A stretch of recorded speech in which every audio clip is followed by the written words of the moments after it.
Question number 1 है, with reference to the difference between the culture of Rigvedic Aryans and Indus Valley people, which of the following statement are correct? Rigvedic culture और Indus valley civilisation के लोगों में क्या अंतर था, ये देखना है। Rigvedic Aryans use the coat of mail. Coat of mail होता है कवच, and helmet in warfare. Rigvedic Aryan कवच और हेलमेट यूज करते थे वॉरफेयर में, whereas the people of Indus valley civilisation did not leave any evidence of using them. जबकि Indus valley civilisation के लोग कोट ऑफ मेल और हेलमेट यूज़ करते थे या नहीं, ये इसका कोई एविडेंस नहीं है, तो ये सही है।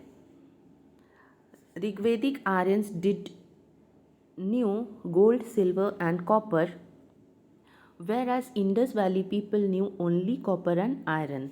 तो ऐसा नहीं है। कॉपर एक मेटल है जो metal as it is form में पाया जाता है, और इस मेटल में कॉपर में 88% कॉपर में इंडस वैली सिविलाइजेशन में टीन भी ज्ञात था, तो 12% टीन मिलाकर वो लोग एक मेटल बनाते थे जिसे कहते हैं ब्रॉन्ज। तो कांस्य युगीन सभ्यता कांसा बोलते हैं ब्रॉन्ज को, और कॉपर को बोलते हैं तांबा। तो तांबा पहले से जानकारी में था और कांसा हम लोग बनाना सीख गए थे, ब्रॉन्ज। तो कॉपर से ब्रॉन्ज बनाने की कला आर्यन सिविलाइजेशन को आती थी, तो सिर्फ कॉपर वो नहीं जानते थे, कॉपर में टीन मिलाकर वो ब्रॉन्ज बनाना जानते थे। और सेकंड ऑप्शन है आयरन, तो आयरन से अवेयर नहीं थे इंडस वैली सिविलाइजेशन के लोग। सेकंड क्वेश्चन है, with reference to the Manipuri Sankirtana consider the following statement. It is a song and dance performance. Manipuri Sankirtan जो है एक डांस और सॉन्ग का परफॉर्मेंस है, बिल्कुल सही। Cymbals are the only musical instrument used in the performance. Cymbals बोलते हैं झांझ को, तो नहीं, बहुत सारी म्यूजिकल इंस्ट्रूमेंट यूज़ होती है मणिपुरी संकीर्तन में, तो ये गलत है। ओनली झांझ यानी कि सिम्बल्स यूज़ नहीं होती। It is the performance to narrate the life and deeds of lord Krishna. हाँ, मणिपुरी संकीर्तन भगवान कृष्ण के लाइफ और कर्मों को दर्शाने के लिए किया जाता है, तो ऑप्शन बी सही होगा, क्योंकि ऑप्शन 1 और 2, ऑप्शन 1 एंड 3 सही है। Who among the following were associated with the introduction of Royatwadi settlement in India during the British rule? तो ब्रिटिश रूल के समय रैयतवाड़ी व्यवस्था, रॉयटवाड़ी सेटलमेंट किसने स्टार्ट किया? तो कॉर्नवालिस परमानेंट सेटलमेंट यानी कि स्थायी बंदोबस्त का जनक था, इसीलिए 1 गलत होगा। सेकंड है अलेक्जेंडर रीड, हाँ ये सही है। अलेक्जेंडर रीड रॉयटवाड़ी सेटलमेंट से रिलेटेड है, एंड थॉमस मुनरो ये भी रॉयटवाड़ी सेटलमेंट से रिलेटेड है। तो 2 and 3 option C is correct. Which of the following was a very important sea port in Kakatiya kingdom? Kakatiya kingdom का सबसे इंपॉर्टेंट सी पोर्ट कौन सा था? तो यहाँ पे ऑप्शन है काकिंद नहीं, मोटुपल्ली, यस मोटुपल्ली था। मोटुपल्ली सी पोर्ट कहाँ पे था जो काकतीय वंश से रिलेटेड था? आंध्र प्रदेश में। नेक्स्ट क्वेश्चन है, with reference to the religious history of India consider the following statement. Sautrantika and Sammitiya were the sect of Jainism. नहीं, Sautrantika and Sammitiya were the sect of Buddhism. तो यहाँ पे जैनिज्म लिखा हुआ है, तो ये गलत होगा। नेक्स्ट क्वेश्चन है, what is the common to the 2 historical places known as Ajanta and Mahabalipuram? Both were built in the same period. No. Both belong to the same religious denomination. नहीं, अजंता जैन, बौद्ध एंड शैव सभी धर्मों का है, मगर महाबलीपुरम सनातन, हिंदू, शैव, वैष्णव, इनकी कुल मिलाकर सनातन धर्म का है, इसलिए महाबलीपुरम नहीं, इसीलिए ऑप्शन 2 भी रॉन्ग होगा। बोथ हैव रॉक कट मोनामेंट, हाँ बोथ के पास रॉक कट मोनामेंट्स हैं। अजंता की गुफाएं महाराष्ट्र, भारत में तकरीबन 29 चट्टानों को काटकर बौद्ध स्मारक गुफाएं बनाई गई हैं जो द्वितीय शताब्दी ईसा पूर्व के हैं और यहाँ बौद्ध धर्म के संबंध में चित्रण एवं शिल्पकार के नमूने अजंता की गुफाओं में मिलते हैं। तो अजंता की गुफाएं बौद्ध धर्म से रिलेटेड है। Ajanta caves are approximately 30 rocks यानी कि 29 rocks cut about Buddhist cut monument dating from the 2nd century BCE to 48 BC in Aurangabad district of Maharashtra. तो अजंता केव जो है वो बुद्धिस्ट से रिलेटेड है। महाबलीपुरम या मामल्लपुरम भारत के तमिलनाडु राज्य के चिलंगपट्टू जिले में स्थित शहर है। यह मंदिरों का शहर राज्य की राजधानी चेन्नई से 55 किलोमीटर दूर बंगाल की खाड़ी से तटस्थ है। यह प्राचीन शहर भव्य मंदिरों, स्थापत्य और सागर तटों के लिए बहुत ही प्रसिद्ध है। सो मामल्लपुरम या Mahabalipuram is a town on a stripe of land between the bay of Bengal and great salt lake in the south Indian state of Tamil Nadu. It is also known for its temple and monuments built by the Pallav dynasty in 7th to 8th century। तो जो अजंता की गुफाएं हैं वो 480 BC के हैं और जो महाबलीपुरम शहर में मंदिरों का निर्माण हुआ है वो पल्लव डायनेस्टी ने 7 से 8 सेंचुरी में बनाया है, एडी में बनाया है। तो दोनों का पीरियड सेम नहीं है, दोनों सेम रिलीजन से भी नहीं है। अजंता जो है बुद्धिस्ट से रिलेटेड है जबकि महाबलीपुरम सनातन। Question number 7, in the contest of history of India consider the following pairs. Eripatti किसे कहते हैं? Land revenue from which was set apart of land revenue from which was set apart for the maintenance of village tank। ये एरीपति होता है। Taniyurs village donated to the single Brahmin और a group of Brahmins, नहीं तनियूर वो नहीं होते। Ghatika colleges generally attach to the temple, हाँ ये सही है। जो कॉलेज घटिका घड़ा जैसा साउंड कर रहा है बट ऐसा नहीं है। जो कॉलेज साउथ के साइड में ये जनरली होता है कॉलेज जो कि टेम्पल के साथ अटैच होता है। हर मंदिर के साथ टेम्पल बनाए जाते थे प्राचीन काल में, उसे घटिका कहते हैं। एरीपति कहते हैं भूमि का वो स्वामी, लैंड से रिलेटेड है ये, और जिनको जनरेट होता है जो रेवेन्यू फ्रॉम उसी लैंड से विच was set apart for the maintenance of the village tank.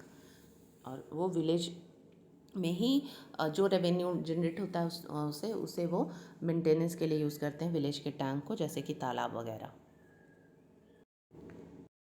Question number 8 है, विच of the following book of ancient India has the love story of son of founder of Sunga dynasty. तो सबसे पहले सुंग dynasty के founder कौन थे? सुंग dynasty के फाउंडर थे पुष्यमित्र सुंग। सुंग डायनेस्टी जो थी वो सुंग dynasty Indian ruling house founded by Pushyamitra about 185 BC which replace the Mauryan dynasty. Mauryan dynasty को रिप्लेस करके सुंग डायनेस्टी आई थी भारत में 185 ईसा पूर्व, और पुष्यमित्र ने असासिनेट किया था, राजनीतिक हत्या की थी किसकी? बृहद्रथ की। बृहद्रथ कौन था? लास्ट मॉडर्न अंपायर था। और कहाँ पे हत्या की थी? एक मिलिट्री पैरेड हो रही थी वहाँ पे, और एज्यूम कर लिया फिर royal power.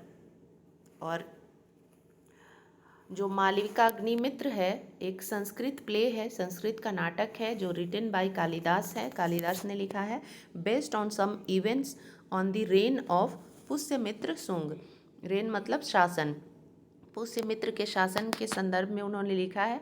It is the first play Malavika Agnimitra tell the story of the love of, तो मालविका अग्निमित्रम में जो है एक लव स्टोरी है जो पुष्य शुंग वंश के डायनेस्टी का है। शुंग वंश के संस्थापक थे पुष्यमित्र शुंग और इनके बेटे का नाम है अग्निमित्र। तो अग्निमित्र और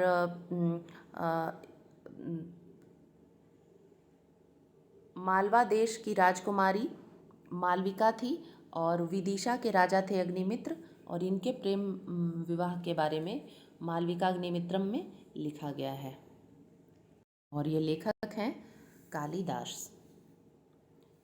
राजकुमारी थी मालव देश की, इसीलिए मालवा, और उनका नाम भी था मालविका, और विदिशा के राजा थे अग्निमित्र। तो दोनों का नाम एक साथ मिलाकर मालविका अग्निमित्रम और रिटन बाय कालिदास, और ये संस्कृत में लिखी गई है Malavika Agnimitram. So question number 8 का आंसर होगा B, Malavika Agnimitra. Which of the following book of ancient India has the love story of son of founder of Sunga dynasty. तो आंसर है मालविका अग्निमित्र। सुंग डायनेस्टी के फाउंडर है पुष्यमित्र शुंग, और इन्होंने मौर्यन अम्पायर के लास्ट जो रूलर था बृहद्रथ, उसकी हत्या की थी पुष्यमित्र शुंग ने, और शुंग वंश की स्थापना की थी। और इनके पुत्र अग्निमित्र और मालविका की कहानी है मालविका अग्निमित्रम में। Who among the following had first deciphered the edicts of Emperor Ashoka? कौन पहला है जो पढ़ पाया, डेसीफोर्ड कर पाया, डिकोड कर पाया एडिक्ट्स को, शिलालेख को। डेसीफर्ड होता है, डेसीफर्ड का मीनिंग होता है गूढ़ रहस्य को पढ़ना, और एडिक्ट्स होता है, एडिक्ट्स यानी अध्यादेश। तो कौन अशोक एम्परर के गूढ़ रहस्य को पढ़ पाया, अध्यादेश को पढ़ पाया। रीडिंग होता है पढ़ना, मगर डेसीफर्ड होता है गूढ़ रहस्य को पढ़ना, तो वो था जेम्स प्रिंसेप। 10th क्वेश्चन है, with reference to the religious history of India consider the following statement. The concept of Bodhisattva is the centre to the is central to Hinayana sect of Buddhism. तो ये ऑप्शन सही नहीं होगा, क्योंकि concept of Bodhisattva Hinayana sect पे central नहीं है, केंद्रित नहीं है, महायान भी है इसमें। नेक्स्ट क्वेश्चन सेम का ऑप्शन है, Bodhisattva is a compassionate one on his way to the enlightenment. तो ये सही है। यस, बोधिसत्व कंपैशनेट करती है, करुणामयी करती है, प्रकाशमय करती है लोगों को। Bodhisattva is compassionate one on his way to enlightenment. Bodhisattva delays achieving his own salvation to help all sentient being on their path of it. Salvation यानी मोक्ष, और सेंटिएंट यानी संवेदनशील होना। तो Bodhisattva delays achieving his own salvation to help all sentient being on their path of it. तो आपको बोधिसत्व में हो सकता है कि मोक्ष मिलने में देरी हो, मगर ये आपको रास्ते में बहुत संवेदनशीलता जो मिलेगी उसमें मदद करता है। विच of the following kingdoms were associated with the life of Buddha. Avanti is not related with the life of Buddha. Gandhar is also not related with life of Buddha. Yes, Kushal is related with the life of Buddha. Prasenjit from Kushal, and he was a follower of Mahatma Buddha. And Magad, definitely Magad is also related with the life of Buddha. So option D is correct here.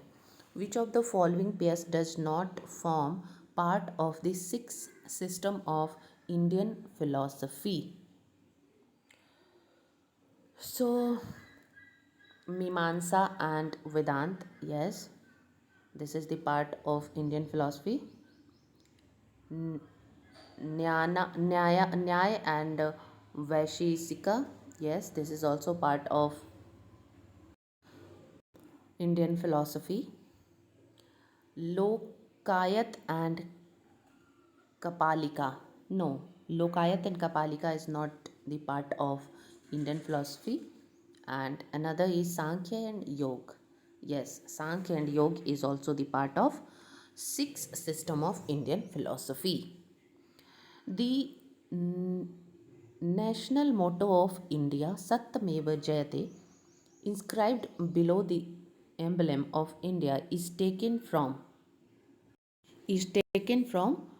Mundaka Upanishad. Mundaka Upanishad. Next question है, which of the following kingdoms were associated with the life of Buddha? तो ये question तो discuss कर चुके हैं. अवंती नहीं है, गांधार भी नहीं है, कौशल है और मगध भी है. Chaitra 1 of the national calendar based on the Sak era corresponds to which one of the following dates of the Gregorian calendar in the normal year of 365 days?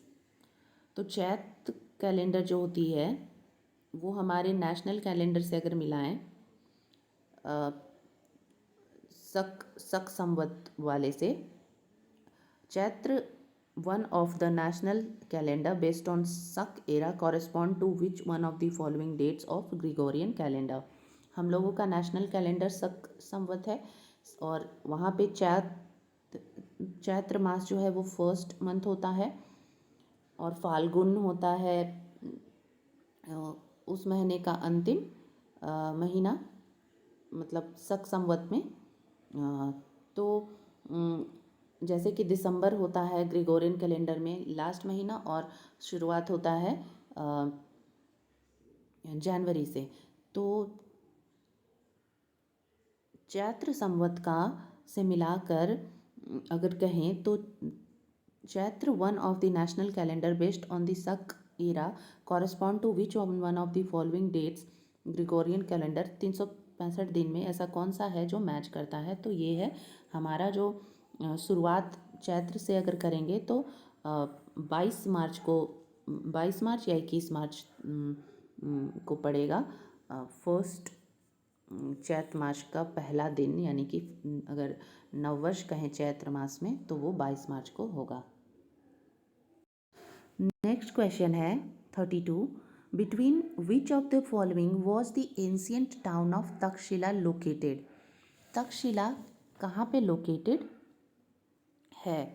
तो तक्षशिला पहली बात तो पाकिस्तान में है और ये लोकेटेड है इंडस और झेलम नदी के बीच में. With reference to the invaders in ancient India, which one of the following is the correct chronological order?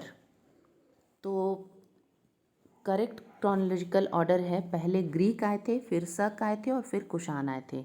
GS के याद रख लीजिए, जी के पढ़ते हैं ना, उसके बीच में एस डाल लीजिए. तो ग्रीक, शक और कुषाण. नेक्स्ट क्वेश्चन है, consider the following statement. The Ikshvaku rulers of southern India were antagonistic toward Buddhism. And option number 2, the Pal rulers of eastern India were patrons of Buddhism.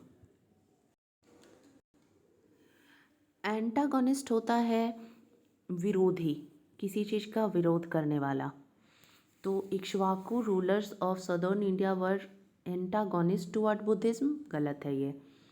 Pal rulers of eastern India were patrons of Buddhism, ये सही है। तो इस according only question number option number 2 correct होगा। The Allahabad pillar inscription is associated with which one of the following. तो जो Allahabad inscriptions हैं, अभिलेख हैं, वो रिलेटेड हैं समुद्रगुप्त से, रिलेटेड हैं, रिलेटेड विथ समुद्रगुप्त।